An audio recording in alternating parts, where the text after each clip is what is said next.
Hi, everybody. Hope you've had a good week. I know I have. It's been really busy. Lots going on, lots of meetings, lots of hangouts. And I have to say, on the hangouts, we've had a few new people attending those, and family pets, dogs and cats. We've had children.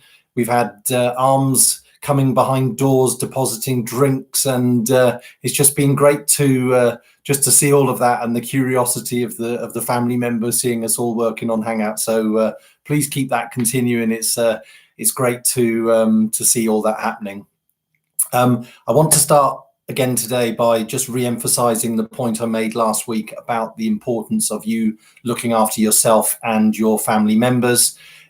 These are very strange times for us where we're working from home, and the pressures of where both you and maybe your partner and having children and all the things that you need to juggle, and very different pressures that we're used to. So please do, if you need to take a couple of hours and sit and watch a film with the kids, get them out in the garden and build something or just do something to support one another, then please do so, and work around the what you need to do from a work perspective around that. And as I mentioned last time as well, if there's anything I can do, your line manager, anyone can do to help you, then please do ask. But that is a really important thing, that we just keep an eye on each other and support each other. I'll start with health and safety, as I do always, with speaking with Dean Wilson this week.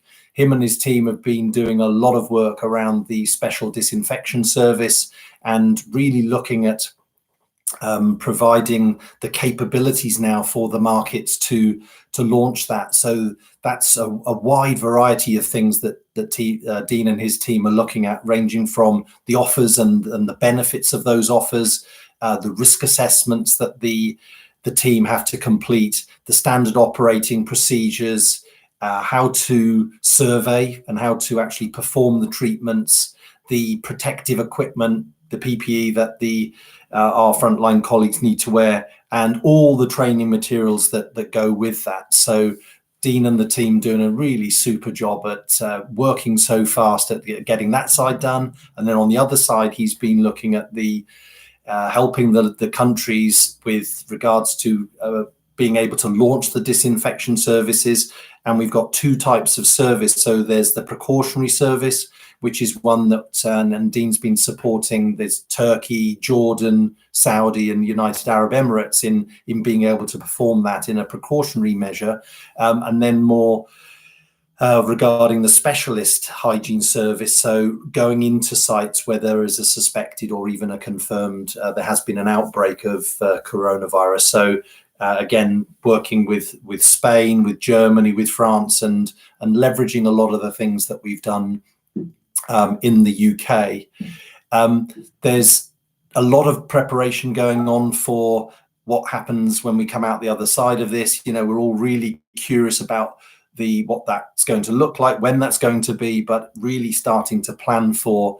And we're getting a lot of inquiries from customers. And you imagine a situation where office blocks and restaurants and bars and schools and other transport hubs, etc., have been pretty much closed down for a long period of time. So in those environments, we're being requested to prepare and then implement and service and deliver a specialist hygiene disinfection service before people are allowed to return into those locations. So huge amounts of opportunity for us, but also huge amounts of work for us to do to prepare for that situation.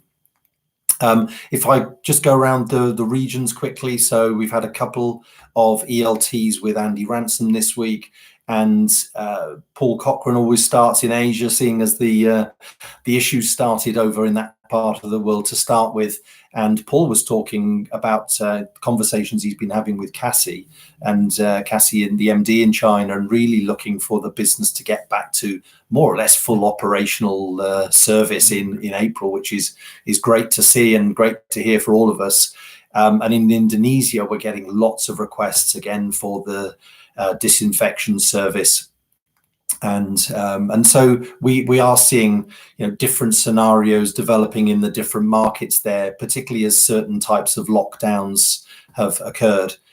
In Europe, Alain Mafoy talked about a very different situation, North versus South Europe, and even differences inside the country. So in Spain, where we're really struggling to deliver the hygiene services to a lot of customers who are closed. And on the other side of that, then there's a significant demand around the pest business and opportunities coming from that.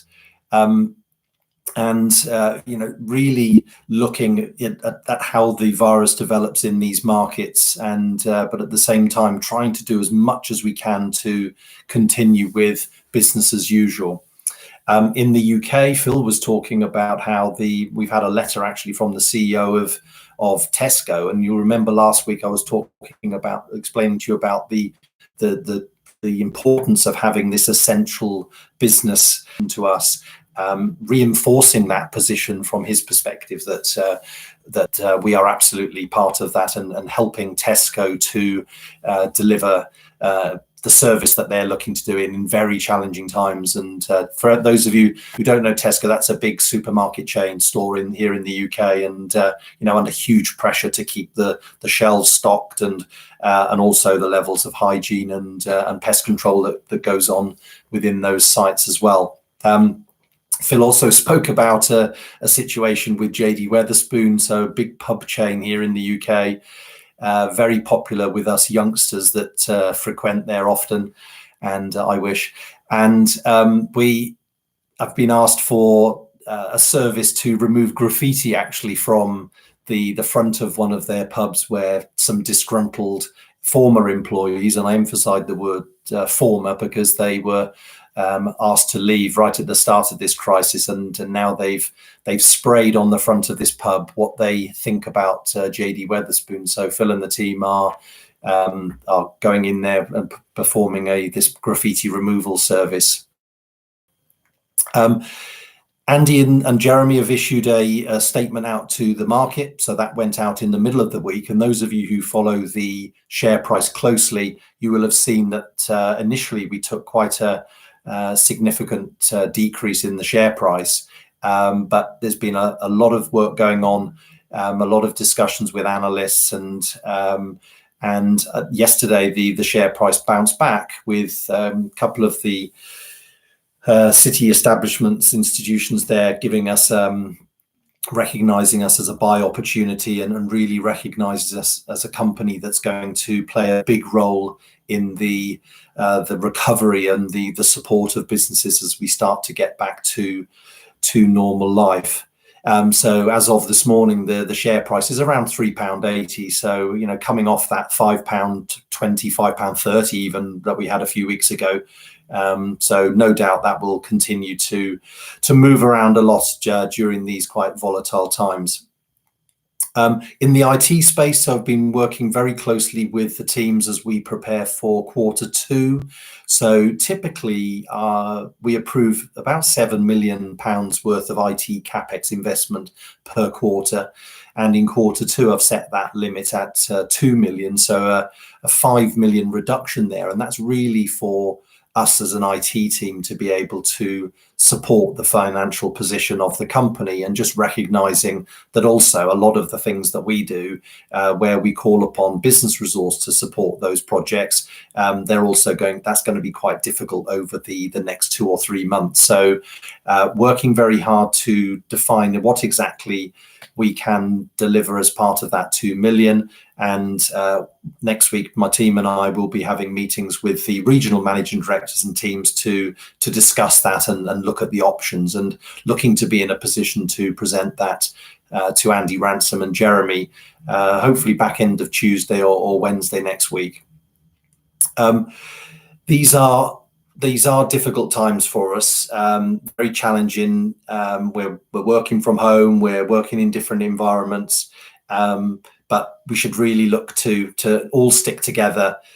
It's been great. I've been following some of the communities, the post this week, and you get to know a lot about people you didn't know. And I saw from Tony over in in the US. He's very much into his coin collection. There's Bill. He's into Morse code and sitting in the evenings talking to other people around the globe. And no doubt there's a number of you who've got interest outside of work that would be really great for you to share those in the community. I know some of you have been having like lunch meetings and coffee get-togethers, so it's really important that you continue to have that contact, that face-to-face contact, and really there to support people and to give you an opportunity to chat and identify if there are areas that we can work together with supporting each other.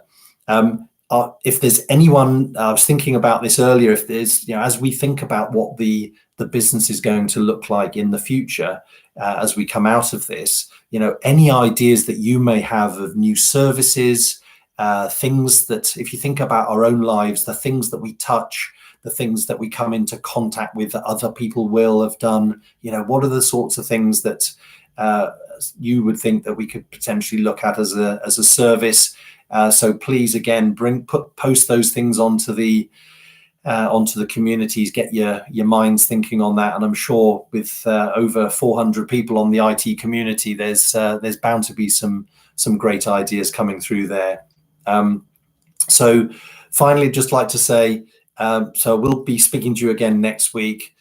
Stay healthy, look after yourselves, have a great weekend. It's going to be a different sort of weekend. I know I'm going to be doing some of those chores that I've been putting off for a long time that I've now not got an excuse to, with going off to a football match to watch, and I've got no excuse to be avoiding those things. So I'll be out and about in the garden, and just look after each other and stay healthy, and speak to you next week. Bye-bye.